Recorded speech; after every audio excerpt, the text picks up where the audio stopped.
জামা প্যান্ট কিনতে। আগে জানলে আর শপিং মলে আর কোনোদিন যাবো না গাইস। আজকে আমি যাব জামা প্যান্ট কিনতে গাইস। তাই অনেকগুলো টাকা নিয়ে চললাম। জীবনের প্রথমবার শপিং মলে জামা প্যান্ট কিনতে যাচ্ছি গাইস। শপিং মল যে কাকে বলে আমি জীবনেও চোখে দেখিনি। আরে এটা আবার কি যন্ত্র হয়? ও ভাই এটা আবার কেমন দরজা? এরা যে কোথায় নিয়ে আসলো আমাকে? আরে আরে এরকম হচ্ছে কেন?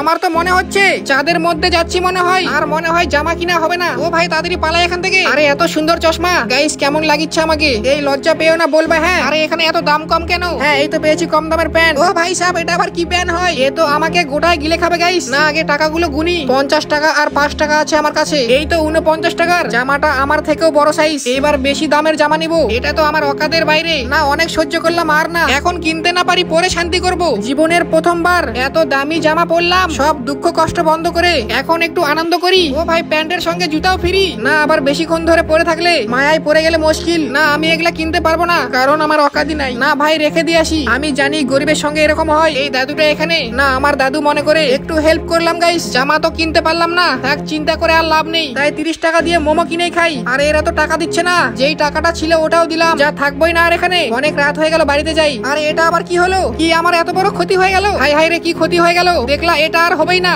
আমার যদি মাথা গরম হয় তাহলে আমি কাউকে ছাড়ি না। চল সাইকেলটা আর নিবো না, তাড়াতাড়ি বাড়িতে চল, আমার মাথা গরম হয়ে আছে। আর হ্যাঁ গাইস তোমরা কয়টা জামা কিনেছো বললে না তো?